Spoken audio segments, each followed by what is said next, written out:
Blog Talk Radio.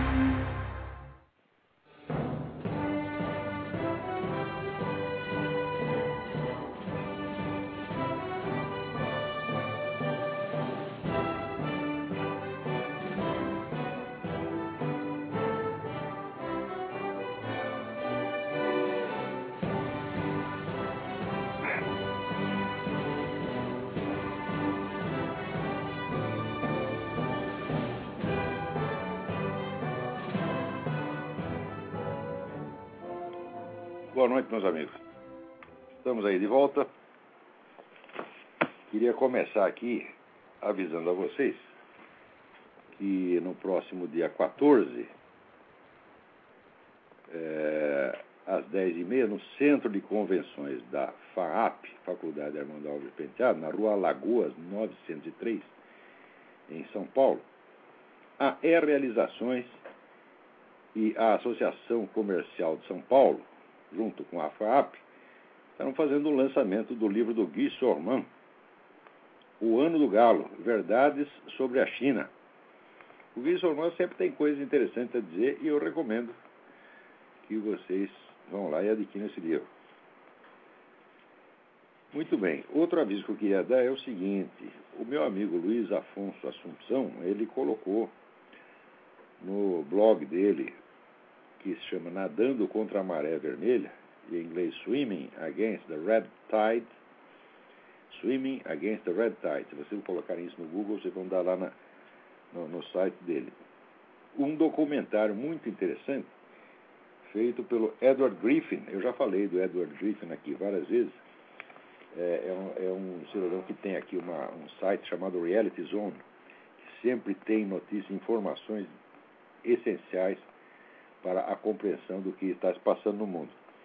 E o Luiz Afonso então colocou lá esse documentário, que já é meio antigo, sobre a Revolução Russa, no qual tem um depoimento importantíssimo do Alexander Kerensky. Kerensky foi o último governante democrático da Rússia, derrubado pelos comunistas. Ele tinha sido posto no governo na Revolução anterior, em 1905, que ele terminou com um governo de gabinete chefiado pelo Alexander Kerensky, e depois foi derrubado pela própria esquerda. O Kerensky era um homem da esquerda, mas era chamada esquerda democrática. Eu não acredito muito em esquerda democrática. A esquerda democrática, aí só falo como um amigo meu, José Justo Tavares. José Justo Tavares é um cientista político do Rio Grande do Sul. Ele um dia disse assim: olha, eu sempre fui social-democrata, mas hoje eu estou vendo que isso aí só serve de instrumento para os comunistas. A verdade é essa, mas pelo menos na intenção existe às vezes uma esquerda democrática. Eu não digo que seja impossível haver esquerda democrática, é perfeitamente possível, mas com uma condição difícil dela cumprir, muito difícil. Essa condição foi enunciada de maneira exemplar, na cúpula ibero-americana, pelo primeiro-ministro Zapatero. Tá certo? Aliás, aquele episódio maravilhoso, da humilhação pública do Hugo Chávez, tem ali 3 lições. Depois eu vou expor isso no artigo, mas vou dar um resuminho aqui. A primeira lição é sobre o que é a democracia, foi dada pelo Zapatero. A segunda lição é sobre o que é a monarquia, foi dada pelo rei Juan Carlos. E a terceira lição foi dada pelo Hugo Chávez sobre como funciona ou como não funciona uma cabeça de revolucionário. Então, a primeira lição do Zapatero é o seguinte: vocês lembram que ele, respondendo a uma espécie de monólogo ditatorial histérico do Hugo Chávez, ele exigiu respeito à pessoa do seu antecessor, o Aznar, o ex-primeiro-ministro Aznar.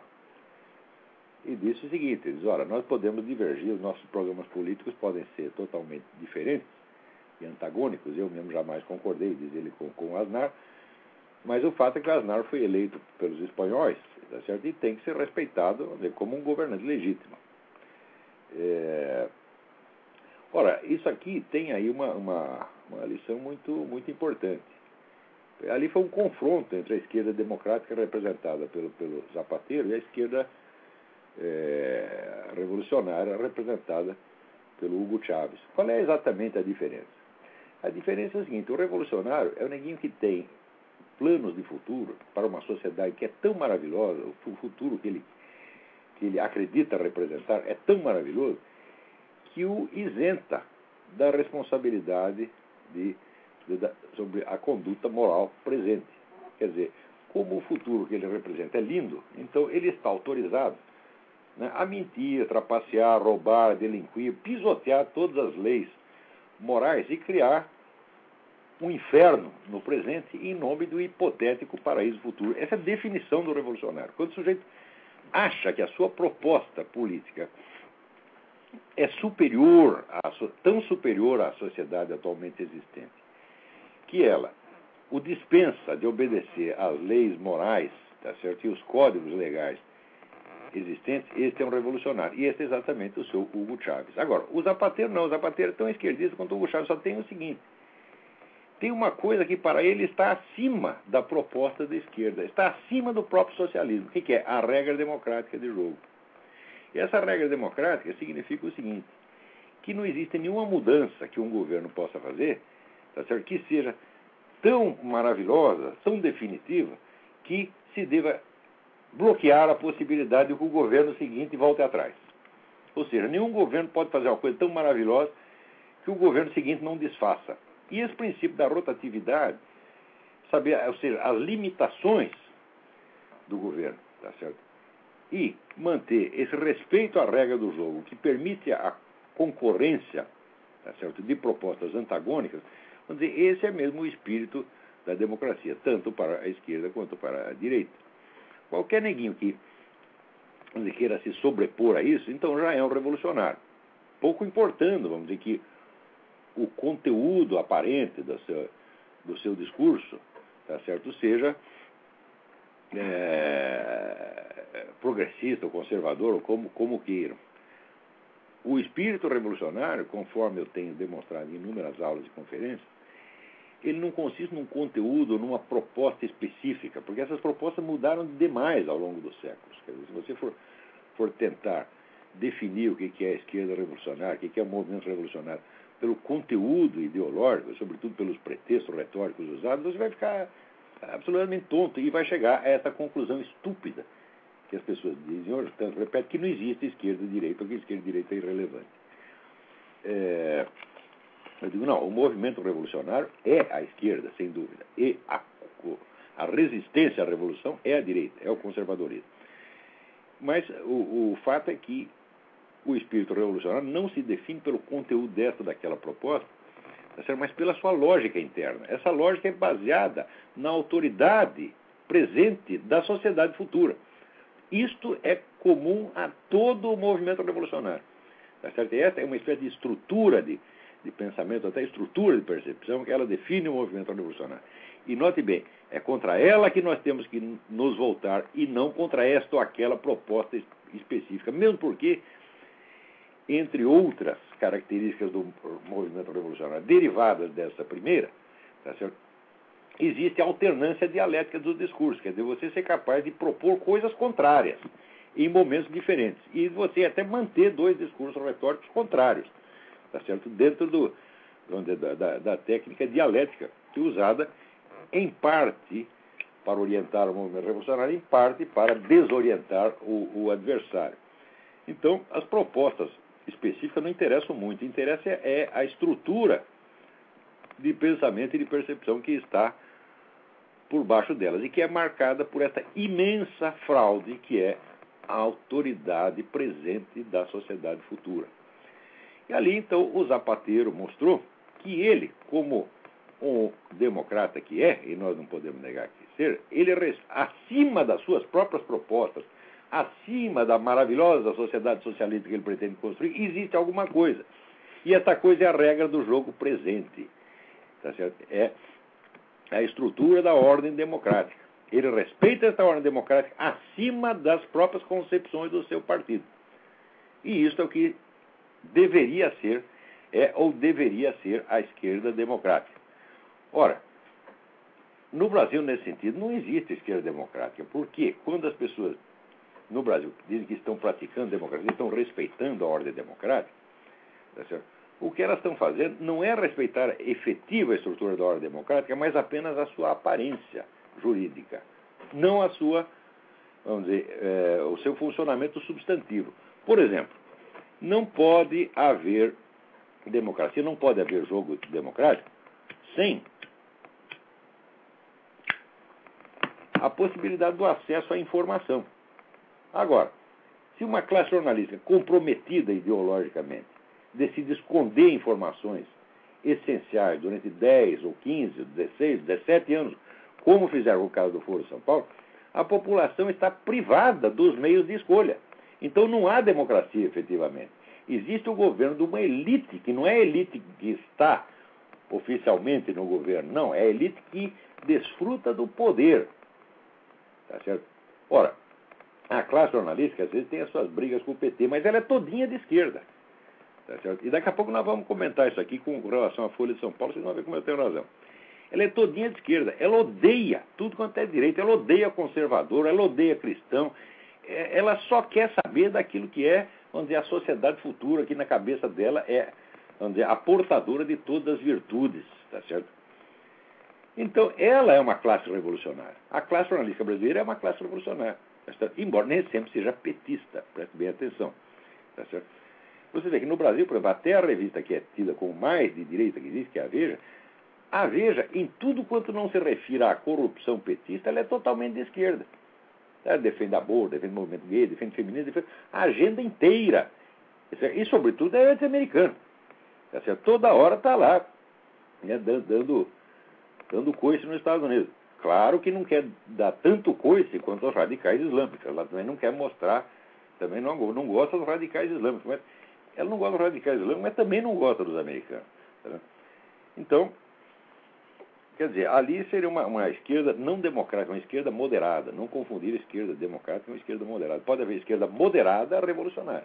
E é exatamente assim que eu definiria a classe jornalística brasileira. Ela é uma esquerda moderada no conteúdo das suas ideias, mas ela é revolucionária no seu modus operandi. E daqui a pouco eu vou dar a prova. Né? Então, essa foi aí a lição do Zapatero. O que a esquerda democrática deveria ser. Tá certo? Eu não acredito que existe esquerda democrática, mas que deveria existir. E deveria se esforçar para ser exatamente aquilo que o Zapatero disse. Que ele não só disse, que ele exemplificou. Tá certo?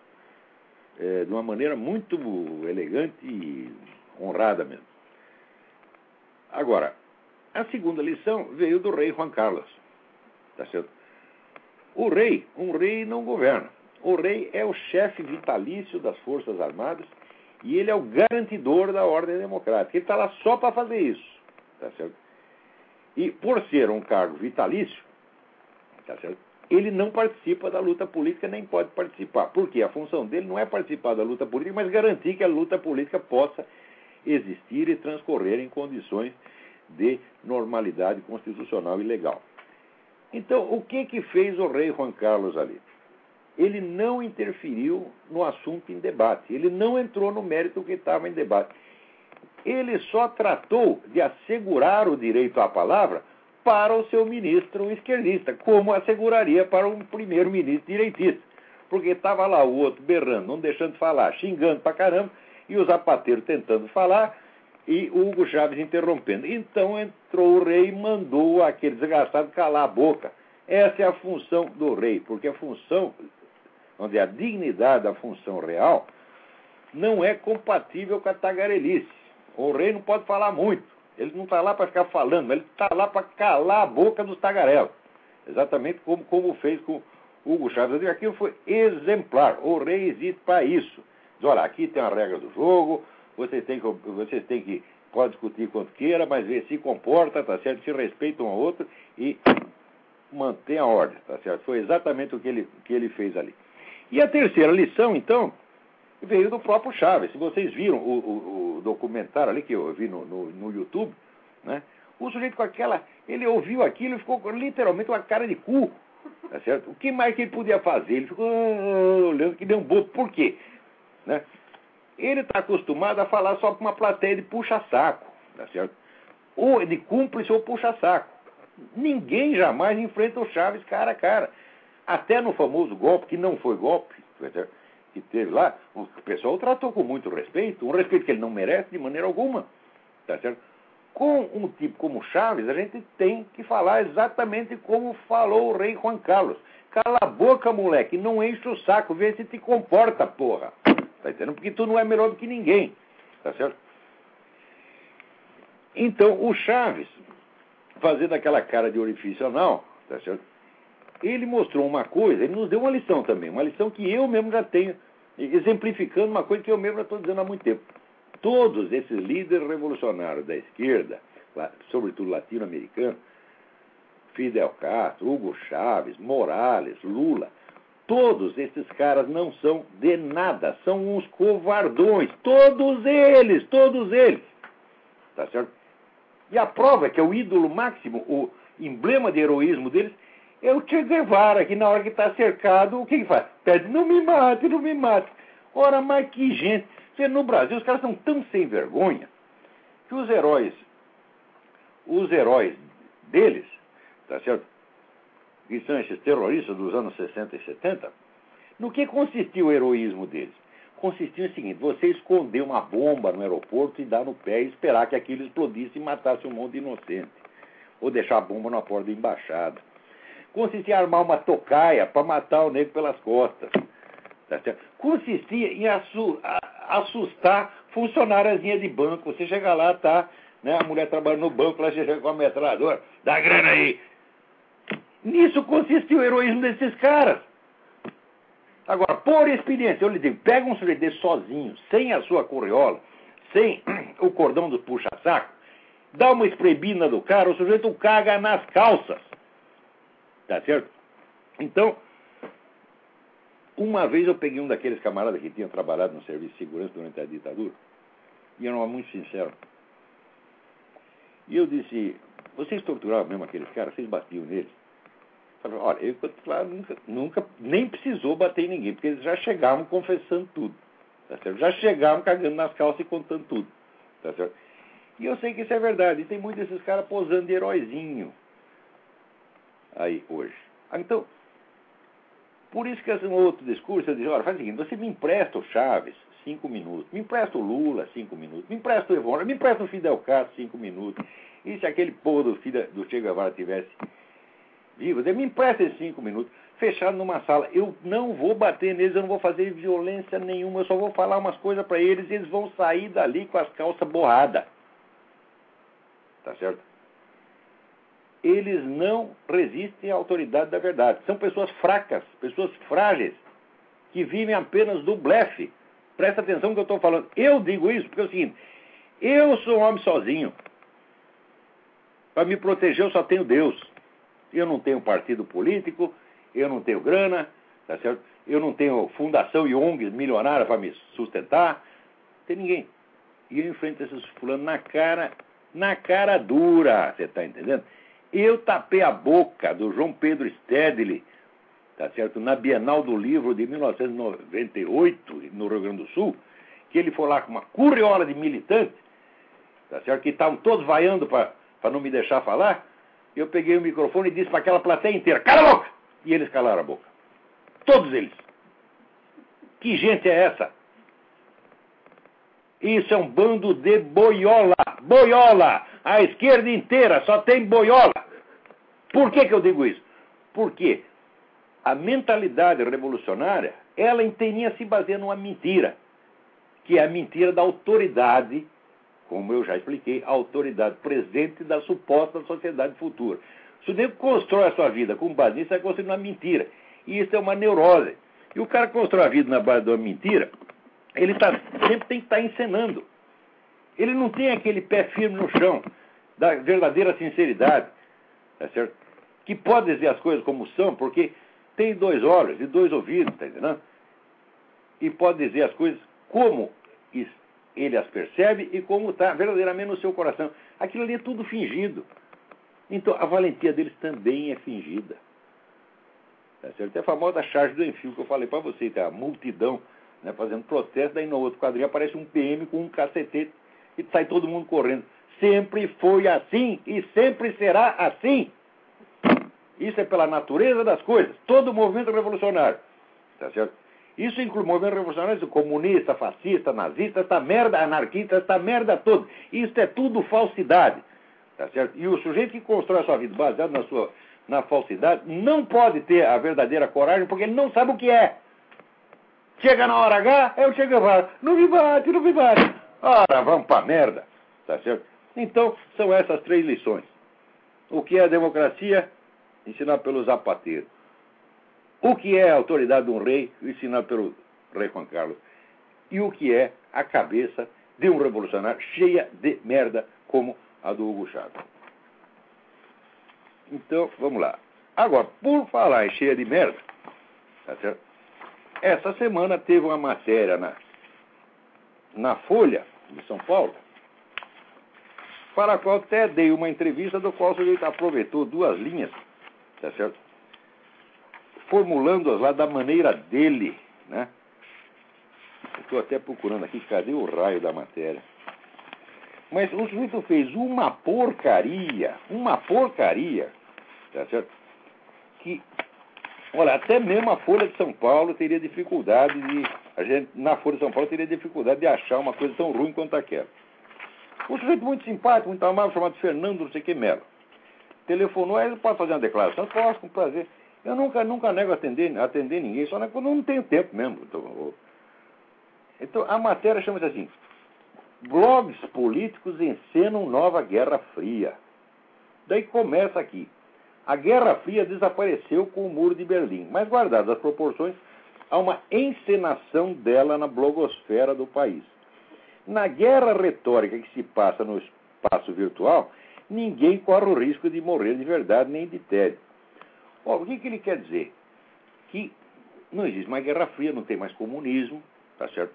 Acabou tudo, tá certo? E nós estamos encenando.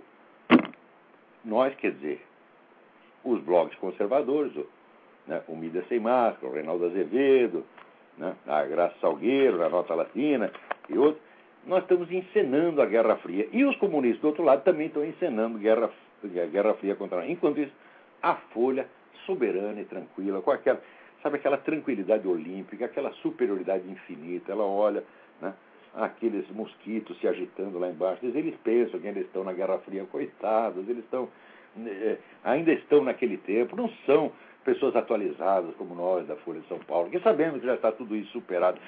A matéria é um anúncio da Folha de São Paulo, que quer vender a sua imagem de superioridade, né, de ser o meio do caminho, mainstream, a imprensa equilibrada. Mas que palhaçada, meu Deus do céu!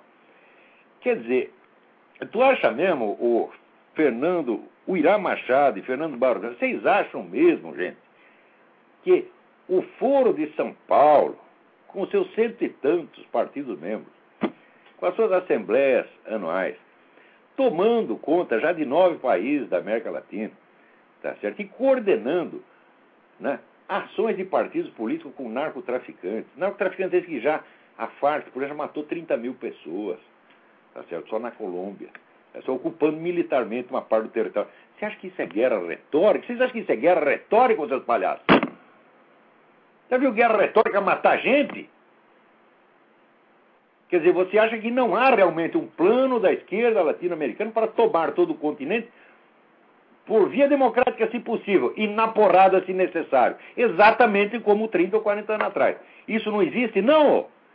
Sabe por que vocês acham que não existe? Porque a Folha de São Paulo não noticia. Então, o que faz a Folha? A Folha suprime os fatos e depois diz que eles não existem. E chama isso de jornalismo. Bem observa o Reinaldo Azevedo que aqui a circulação da Folha entre 1990 nos últimos 10 anos caiu 42%. E vai cair o resto. Tu não vai ter um leitor daqui a pouco, Otávio Frias, porque fazendo jornal de merda, sem credibilidade nenhuma, jornal mentiroso, safado, mancomunado com a esquerda latino-americana, ainda querendo parecer de centro e superior. Que coisa mais nojenta! Então, ele diz aqui, quer ver? Aqui, está dizendo superior, né? A esquerda, os comunistas, dizem que a imprensa é de direita, e os outros conservadores dizem que é de esquerda. Quer dizer, nós, Folha de São Paulo, estamos no meio, nós somos superiores a essas coisas. Ora, assim que acontece é o seguinte, ô menino, moleques, vocês nasceram ontem, não sabem coisa nenhuma, tá certo? Se um jornal é de esquerda ou de direita, não se mede pela opinião dele mesmo, nem dos outros. Se mede por centimetragem. Hã? Então, meu filho, se você pegar a centimetragem do que vocês publicaram contra os Estados Unidos, vamos fazer uma comparação. A centimetragem do que vocês publicaram sobre a prisão americana de Guantánamo, onde nunca morreu ninguém, com o que vocês publicam sobre as prisões cubanas, onde morre gente todo dia. Eu lembro que uma vez publicaram uma coisa sobre as prisões cubanas, de tanto eu encher o saco do Otávio Frias, todo dia escrevia para ele. Um dia ele publicou uma coisa lá por desencargo de consciência. Então, por centimetragem, por um meio estritamente científico, você prova qual é a tendência ideológica de um jornal.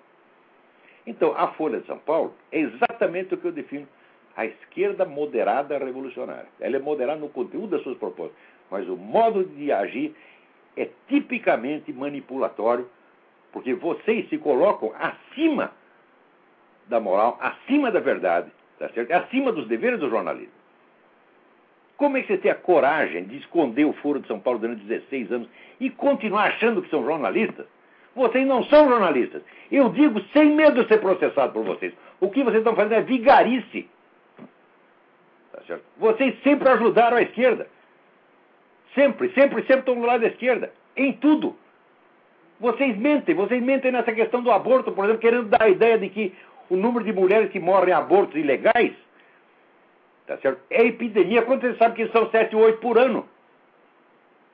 Vocês citam como autoridade científica na questão do aborto institutos de pesquisa, entre aspas, que pertencem à Planned Parenthood, que é uma organização abortista, dona de clínicas de aborto. E mais ainda, entidade que foi fundada por Margaret Sanger. Sabe o que é Margaret Sanger, seus filhos de uma puta?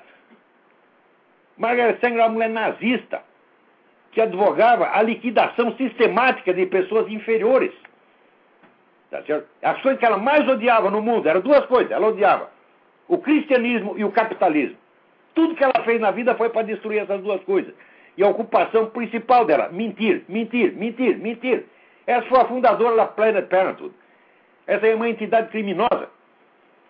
E vocês pegam lá o Instituto Alan Guttmacher e citam como se fosse autoridade científica. Vocês não têm vergonha na cara? Ora, porra! Vocês não sabem o que é jornalismo. Vocês não sabem o que é veracidade. Vocês não sabem o que é honestidade. Vocês não sabem nada. E outra coisa. Me processe. Me processe que eu disse isso, que eu vou lá e provo o que eu disse.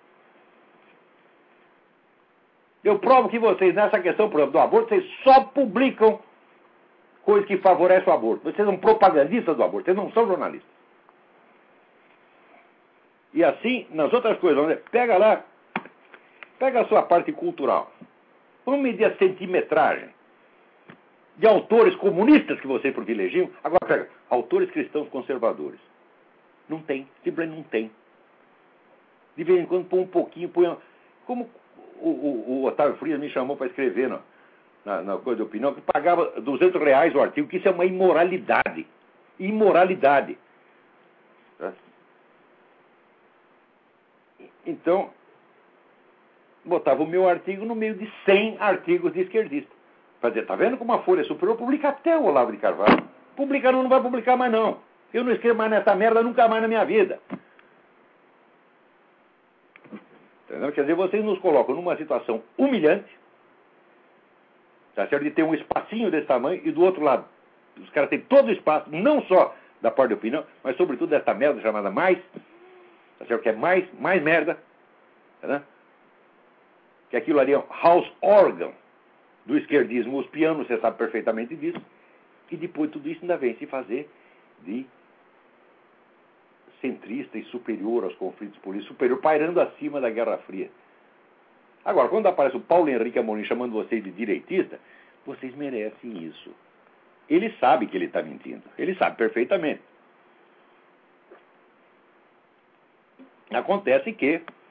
vocês não foram tão petistas quanto ele queria. Vocês, às vezes, ficam contra o PT. Porque isso é normal dentro da esquerda. Um fica contra o outro, a briga lá, porque você roubou mais do que eu, roubou e não me deu. Vocês ficam ofendidinhos. Você está entendendo? E daí começa a descer o pau no PT, e daí o Paulo Henrique Amorim, tá certo? Que é Relações Públicas, também não é jornalista coisa nenhuma, é apenas um propagandista,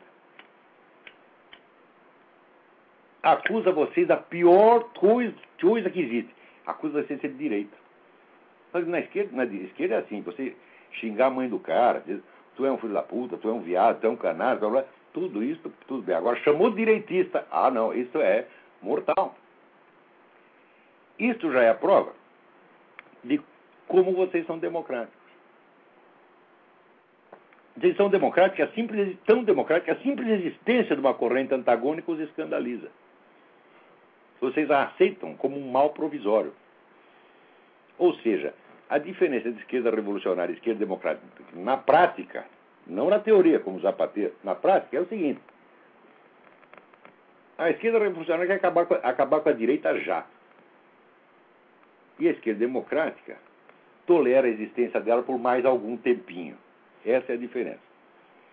Agora, vai dizer que não existe o confronto direita e esquerda na América Latina? Não, de fato não existe, só tem esquerda, só a esquerda bate. Mas em alguns lugares ainda existe a direita. Por exemplo, na Colômbia.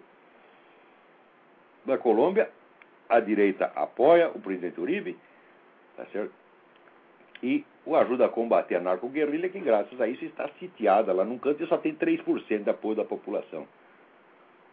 Vocês sabem como vocês odeiam o Uribe por isso. Vocês sabem a quantidade de mentira que vocês inventam contra ele, vocês e os outros. Tá certo? Vocês têm mais ódio do Uribe porque combate o narcotráfico do que o Fidel Castro que matou 100 mil cubanos. Para vocês não é nada. Agora, o dia que quiser, você quer entrar numa discussão para saber se a Folha de São Paulo é de esquerda ou de direita, se ela tem um viés esquerdista, olha, pega uma régua e vamos resolver isso na régua. Vocês conhecem isso perfeitamente. Quer dizer, vocês não estão enganados, vocês são mentirosos conscientes, você sabe que o seu jornal é esquerdista. E sabe que existe essa disputa de poder na América Latina. Sabe que tem força armada, milionária, bilionária, pronta para tomar o poder no continente e criar aí a União das Repúblicas Socialistas Latino-Americanas. Vocês sabem tudo isso. Não quer dizer que vocês ignoram o discurso do Lula, de 2 de julho de 2005, que vocês ignoram as atas do Foro de São Paulo, que vocês ignoram os planos da esquerda latino-americana. Ora, o que é isto, porra? Eu não entendo como os leitores suportam uma coisa dessa. Pois aqui fica lançado o apelo. Não leia a Folha de São Paulo. Não, pode ler na internet, mas não compre. Não compre jamais. Há muitos anos, há mais de 15 anos, eu não cometo esse pecado de comprar um exemplar da Folha de São Paulo. Aliás, de nenhum outro jornal brasileiro, dos grandes. Pode comprar do pequenininho, do grande não. Muito bem, agora aqui tem uma outra notícia incrível. Aqui, ó. Saiu no jornal A Hora do Povo. O juiz restabelece direitos de dirigente da Farc. O juiz Alexandre Vidigal de Oliveira, da 20ª Vara Federal de Brasília, concedeu na última segunda-feira liminar suspendendo os efeitos do cancelamento do registro provisório do colombiano Francisco Antônio Cadena Collaços, o famoso padre Oliveira Medina, preso em Foz do Iguaçu, integrante das Farc. Ou seja, se cancelasse o registro, o cara podia ser deportado. Daí, aparece aqui o seu Sérgio Ferola, brigadeiro Sérgio Ferola, que todo mundo diz que é um militar altamente patriota, respeitabilíssimo, etc, etc. E que, para mim, é um embrulhão. Porque ele andou participando daquele encontro lá na Bolívia, para tramar a guerra assimétrica, e disse que não foi lá. Se ele foi fisicamente ou não, não sei. Mas que o trabalho dele a intervenção dele estava lá no site oficial do governo da Bolívia? Estava. Então aqui, Ferola, você mentiu, você foi lá sim. Se não foi fisicamente, mandou a comunicação, o que é uma coisa muito comum nesses congressos. Tá certo? Espera aí, espera um pouquinho. Está aqui, desportar o padre seria na prática condená-lo à morte. declarou o presidente do Supremo Tribunal Militar, brigadeiro Sérgio Xavier Ferola. E os que ele condenou à morte, o brigadeiro? Tá certo? Que vergonha, puta vida. Mas tu é mesmo, tu gosta de escrever na hora do povo, tá certo? De participar lá de conversinha sobre guerra assimétrica, etc. E depois fica fazendo de conta que é patriota. Tu é patriota pró-cubano, tu é patriota pró-Fidel Castro, tu é patriota no Foro de São Paulo, Ferola. E quem tá na linha aí? Alô? Alô, Olavo? Sim. Aqui é Eduardo Paiva, do Rio de Janeiro, tudo bem? Tudo bem, Eduardo? Olha só, queria te perguntar uma coisa. Sobre aquele negócio do socialismo, né? Aí, no caso, normalmente as pessoas dizem que a antítese do socialismo seria o capitalismo, né? Mas eu outro dia estava pensando nisso, eu acho que a verdadeiro é a cidadania, né? Porque são os direitos, é a pessoa ter os seus direitos individuais respeitados. Que é justamente o contrário do que o socialismo faz, né? Mas não tem a menor dúvida, você tem toda a razão. Talvez você não tenha explicado da maneira... Eu entendi o que você quer dizer. Talvez ele tenha explicado de maneira muito condensada, os outros não entendem o que você está querendo dizer, mas eu entendo perfeitamente. Porque você vê, se você pensar bem, se você tomar o regime socialista, na autodefinição que ele dá de si mesmo, no que ele consiste? Ele consiste na unificação do poder político com o poder econômico. No capitalismo você tem poderes separados. Quer dizer, o sujeito ser rico não quer dizer que ele tem poder político. E ele ter poder político não quer dizer que ele é rico. No socialismo, o poder econômico independente é eliminado. E ele se identifica com o poder político. Ora, no regime capitalista, se você briga com o governo, por exemplo, você sempre pode ter um amigo rico que te ajuda. O pessoal todo que fugiu do Brasil em 1964 fugiu com a ajuda de amigo rico. Agora, se está no socialismo, o amigo rico é o próprio governo. Se você é perseguido pelo governo socialista, você vai pedir socorro para quem? Só o governo é rico, então você não tem para onde correr. Então, o socialismo, por definição, é tirania. Qualquer proposta socialista, moderada ou radical, ela é tirania na base. E eu acho que a pessoa precisa ser muito burra para não perceber isso. Quando a gente fala de esquerda democrática, é uma esquerda que não chega a ser socialista. Ela é apenas levemente intervencionista, quer dizer que é um pouco mais de interferência do governo na economia e não passa disso. Passou disso, entrou na tirania, porra. Então você tem razão, o que vai se opor ao socialismo é a cidadania, é a liberdade. O socialismo é o contrário da liberdade. Seja o socialismo internacionalista dos comunistas, seja o socialismo nacionalista dos fascistas, nazistas, etc. É tudo a mesma merda. Em última análise, é a forma de se defender do príncipe, né? Ou seja, do Estado, né? Não tem a menor dúvida. Não sei quando o Antônio Gramsci disse que o príncipe do Maquiavel não podia ser um indivíduo, mas tinha um partido, ele tinha toda a razão. É o partido que vai, como nas palavras dele mesmo, ter a autoridade onipresente e invisível de um mandamento divino. Ora, quem quer, já pensou o Lula tendo a autoridade do mandamento divino? Sem isso, já torra o saco. E a propaganda que eles fazem é que cidadania é quando o governo dá alguma coisa para alguém. Ou seja, quando o governo está dando uma cesta básica, ele está praticando a cidadania que não tem nada a ver uma coisa com a outra. Olha, eu não sou contra dar cesta básica e não sou sequer contra o tal do Bolsa Família. Não sou contra nada disso, porque eu acho que assim, mas se é para fazer programa... Isso não é cidadania. Eu acho que é melhor um programa social é o seguinte, você dá o dinheiro na mão do cara, ele gasta do jeito que ele quiser. Se é para fazer algum, esse é o menos ruim que tem. Tá certo?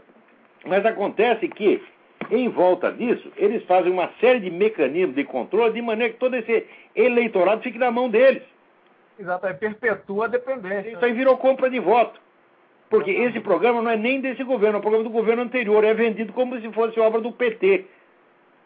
Claro. Então isso é compra de voto em escala maciça. Quer dizer, no Brasil, o partido, o PT, já está acima do Estado, ele engoliu o Estado. Ele não é um humilde servidor do Estado, como propõe o socialista democrático lá, o Zapatero. Então, eu sou a esquerda, você é a direita, mas nós dois somos servidores da ordem nacional espanhola. No Brasil não tem isso. O Estado brasileiro é servidor da desordem petista. Quer dizer, se qualquer outro país do mundo, se ele fizesse o que está fazendo no Brasil, quer dizer, lotar o Estado de militantes, então o sujeito faz isso, tem que ir pra cadeia, porra. Agora, tudo isso é normal. Esse pessoal, você vê, eu vou te dizer como é que começou a tradição revolucionária moderna. Começou assim, não, começou na Revolução Francesa, e o primeiro truque foi o seguinte, né, pegaram lá um aristocrata, que era primo do rei, e queria tomar o poder no lugar dele, que era um sujeito bêbado, viciado, drogado, esquerdista pra caramba, que era o Duque de Orleans, Duque Filipe de Orleans, né, e prometeram o poder pro Duque de Orleans. Então o que o Duque de Orleans fez? Ele comprou todos os estoques de grãos que havia na França, tudo que ele pôde comprar, e sumiu com a comida. Tá? E daí acusou o governo pela fome e miséria. É isso que eles fazem. Sempre fizeram assim. Eles fazem o crime e acusam os outros. Quer dizer, essa gente não merece respeito. É por isso que eu não acredito é possível ter convivência democrática com um verdadeiro esquerdista democrático. Tá certo? Caso isso exista. Tá certo? Mas com comunista e revolucionário não tem convivência democrática, porque ele sempre vai fazer isso. Como no Brasil, estão há 50 anos fomentando o banditismo, protegendo o bandido, corroendo a ordem pública, e daí quando chega em 50 mil homicídios por ano, ele diz, o que criou isso é a injustiça capitalista, é a desigualdade social. Ora, vamos pra puta que os pariu, quem criou isso foi vocês! Aí é aquela cena do Tropa de Elite, quem matou ele? Foi você, filho da puta, foi você, e foi mesmo, porra! Tem alguém mais na linha aí? Então, Eduardo, deixa eu atender outra pessoa. Obrigado pela participação. Obrigado, tchau, tchau. Vamos lá. Alô? Quem está na linha aí? Alô? E acho que caiu. Alô? Alô? Não estou ouvindo nada. Tem alguém aí? Então, muito bem. Agora, essa semana aqui... antes disso aqui, deixa eu falar um pouco em favor de mim mesmo. Eu só vim falando contra os outros, agora eu vou falar alguma coisa em meu favor. Eu estive aqui vendo no Google as referências que tem aos formadores de opinião brasileiros. Formadores de opinião que são mais falados, mais discutidos no Google, etc, etc. Em primeiro lugar, então, está o Paulo Henrique Amorim, que ele tem 1.380.000 referências. E em segundo está o Reinaldo Azevedo, com 1.260.000 referências. Em terceiro lugar está esse que vos fala, com 870.000 referências. Depois, deu o Luiz Fernando Veríssimo, com 851.000, o Arnaldo Jabor, com 587.000, Diogo Mainardi, com 331.000, Hélio Gaspari, com 487.000, Emir Sader, com 432.000, e aí vai baixando. Ou seja, quer dizer, a esta altura... Eu sou o terceiro formador de opinião mais falado no Brasil, mais falado, mais comentado no Brasil, e sou o que menos ganha dinheiro. Essa é que é a verdade. Tá certo? Mais ainda, eu consegui esse lugar, eu não fui colocado nesse lugar pela importância dos órgãos que me publicam. Porque eu mesmo, se eu não publicar em lugar nenhum, botar só no meu site, tá certo? No meu site tem uma visitação extraordinária. Se eu botar só no meu site e nesse programa, tenho mais ouvinte do que muitos sujeitos aí, mais ouvinte, mais leitor. Agora, tem um camarada que é feito, né? Por exemplo, o Arnaldo Jabor é feito pelo Globo. Arnaldo Jabor, quem conhecia Arnaldo Jabor antes de ele aparecer no Globo todo dia, na TV Globo todo dia? Não é isso? Paulo Henrique Amorim também tinha programa na televisão, tá certo? Né? E os outros tudo assim. A Veja é a revista que mais vende no Brasil. Então, se você publica artigo na Veja, todo mundo vai falar de você. Agora, meu filho, se eu escrever só na imprensa regional e no meu site aqui, vai ter leitor do mesmo jeito. Agora, o curioso é que, apesar disso, por exemplo, Diogo Mainardi, perguntaram a Diogo Mainardi que ele admira, ele disse, não, eu não leio o Olavo de Carvalho, eu leio tudo que o Diogo Mainardi escreve e acho que ele está mentindo, acho que ele lê tudo que eu escrevo, sim. Tá certo? Mas até entendo, tá certo, que ele tenha muito mais, né, leitores do que eu, embora não seja tão discutido quanto eu na internet. Tem, por quê? Porque escreve numa revista que, por si mesma, ela levanta qualquer pessoa, ela tira qualquer pessoa do anonimato. Agora, notem bem, eu, antes de estar na mídia diária, eu já tinha meus próprios leitores cativos com os meus livros. Eu tinha um público próprio, sempre tive. Quer dizer, eu não dependo, tá certo, do órgão que está me publicando. Jamais dependi de Globo nem de coisa nenhuma, tá entendendo? Né? Então, aquele negócio do Ortega y Gasset, eu sou eu e minhas circunstâncias. Alguns são mais circunstâncias, né? Mas eu sou mais eu, tá entendendo? Vamos lá. Tem mais alguém aí na linha? Oi, Olavo. Oi, quem é? É Alex? Oi, Alex. Ô, Olavo, que surpresa, consegui. Tudo bem? Ai, venho tentando. Eu não paro de trabalhar, rapaz. Oi, Olavo, eu peguei seu programa agora no final. Eu liguei só para passar uma informação sobre uma matéria que eu venho discutindo com os meus amigos na China, que é The 9 Commentaries About the Chinese Communist Party. Eu não li essa matéria. Na verdade, é um livro que foi escrito por dissidentes do PCC, né? Pessoas que saíram do partido, pessoas que foram, né, acredite se quiser, pessoas que saíram das cadeias lá, jornalistas que eram da CCTV, enfim, dissidentes, pessoas que sobreviveram e cooperaram para escrever um livro, né? Ele chama 9 Commentaries About the Chinese Communist Party. Tem até um website. Parece que é um depoimento importante. Você, como é o título mesmo? Você pode repeti-lo mais alto e mais devagar para o pessoal poder ouvir? Posso. Chama-se 9 Commentaries. Ele é editado pela Epoch Times. Então, olha, muitíssimo obrigado por essa informação. Vocês aí prestem atenção, eu vou procurar o livro. Eu queria só passar uma última parte dessa informação, Olavo. Informação, vamos dizer, sobre esta, vamos dizer, a opressão chinesa. E vem quando sai uma noticinha. Agora, se der um pontapé na bunda de um prisioneiro lá de Guantánamo, a humanidade, tá certo? Fica escandalizada. Isso não é nada, Olavo. Isso daí é piada, Olavo. Isso aí é piada. É piada, claro que é piada. Claro que é piada. A mulher que botou uma calcinha na cabeça do soldado iraquiano, né? A humanidade toda ficou perplexa, escandalizada. É tortura. Gente que quer praticar Falun Gong, né? Que é uma... Não é nenhuma religião. Falun Gong é só uma maneira... Eu já vi aqui manifestação da Falun Gong. Tem um monte deles em Washington. Nossa, é uma tortura. Pessoas pacíficas e eles distribuem um jornal. Tem muita documentação sobre a violência que estão acontecendo na China. É uma coisa de arrepiar os cabelos.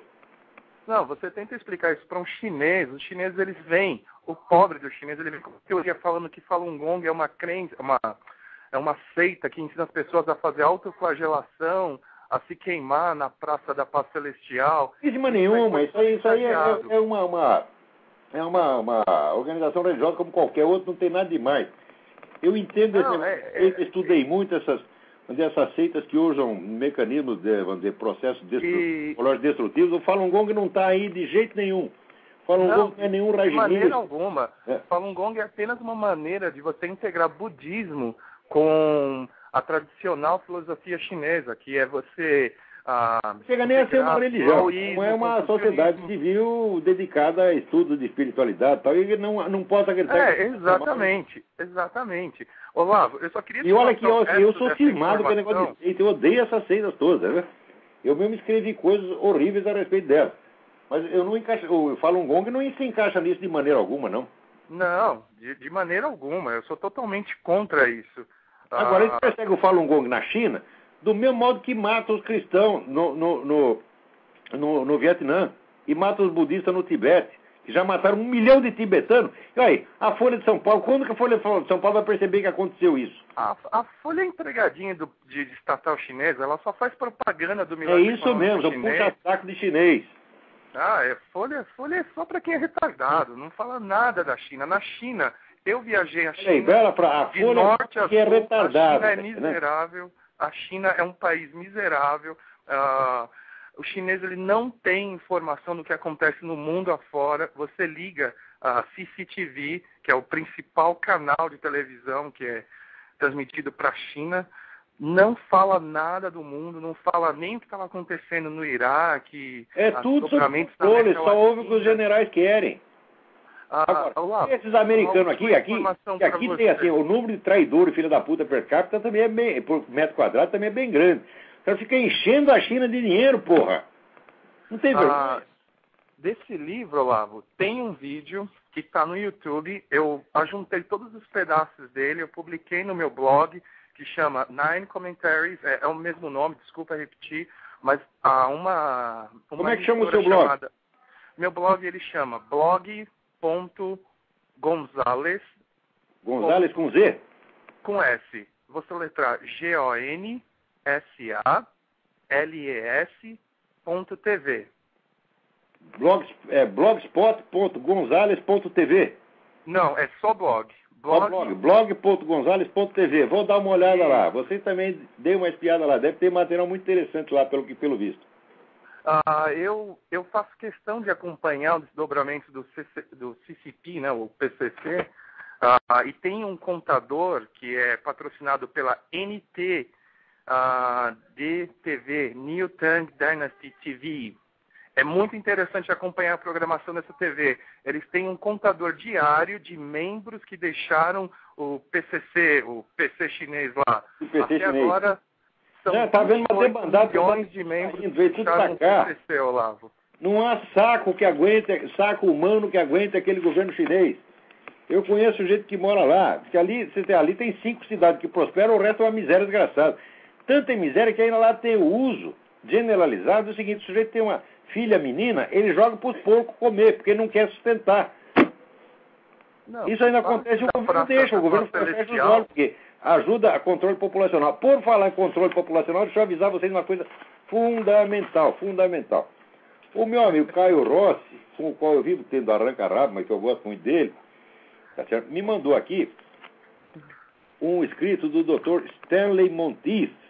O Dr. Stanley Monteith é um médico que fez pesquisa importante sobre a AIDS, tá certo? E descobriu que o governo americano estava se recusando a tomar as providências epidemiológicas de praxe contra a AIDS e estava politizando a questão. Graças a isso, a AIDS se disseminou formidavelmente. Aí esse Dr. Stanley, ele acordou e decidiu pesquisar como é que essas coisas aconteciam e acabou virando, tá certo, um dos grandes pesquisadores sobre esse negócio de governo global que tem hoje, tá certo? E ele publicou aqui um escrito chamado The Population Control Agenda, a agenda do controle populacional. Importantíssimo esse estudo, que é uma prévia de um livro que ele escreveu a respeito, que deve estar para sair, né? Eu não estou lembrando aqui o nome do livro, mas no escrito lá vocês vão ver. Então, vocês podem ter acesso a esse escrito no seguinte endereço: http://www.radioliberty.com. Não deixe de ver. Não dá para a gente comentar isso agora, porque nós não temos mais tempo, mas tudo o que o Dr. Monteith fala é importante e merece a máxima atenção, a começar pelo livro dele, The Brotherhood of Darkness, a Irmandade das Trevas. É um estudo breve, mas um dos mais sérios que eu já vi sobre a composição do poder global hoje. Nesse escrito aqui que o Caio Rossi me mandou, ele mostra essa política de controle populacional, que é a política genocida, tá certo? Um dos pioneiros foi essa maldita da Margaret Sanger, tá certo? Que achava que o normal era assim, esterilizar preto, né? Esterilizar retardado mental, baseado na ideia, o retardado mental vai ter filho retardado. Falou, quem disse? Tá certo? Né? Eu mesmo sou retardado mental, tive 8 filhos muito inteligentes, tá certo? Então, e isso aí já tem muitos casos. Teve até um caso, uma senhora que depois processou aí essa turma da Planned Parenthood e ganhou, porque ela tinha sido esterilizada, tá certo? Por um desses programas da Margaret Sanger. E o Stanley Monteith vai mostrando como existe uma articulação, como todo esse movimento está articulado desde a década de 30 e como aqui a família Rockefeller é muito responsável por isso, tá certo? E vocês vão ver que no Brasil, com esse negócio de abortismo, tá certo? O PT e os tucanos estão tudo comprometidos nisso até a goela, tá certo? Dê uma lida, né? Stanley Monteith, né? Monteith escreve M-O-N-T-E-I-T-H, tá certo? É um autor pelo qual eu tenho o maior respeito. É um sujeito que, assim, ele começou a escrever sobre isso, ele já era um sujeito velho, tá? Ele pesquisou durante 20 anos quietinho no canto dele e depois começou a publicar. www.radioliberty.com, né? E agora eu tenho que me despedir de vocês, né? Agradecer aí ao Alex a intervenção, aos outros também, porque o nosso tempo está se esgotando. E deixa eu ver aqui se temos mais alguma coisa absolutamente indispensável para falar aqui. Não, eu acho que não dá mais tempo. Então, o que tiver fica para a semana que vem. Espera aí, tem alguém aí na linha? Então, vai mais... Não, caiu. Então, até a semana que vem. Muito obrigado a todos.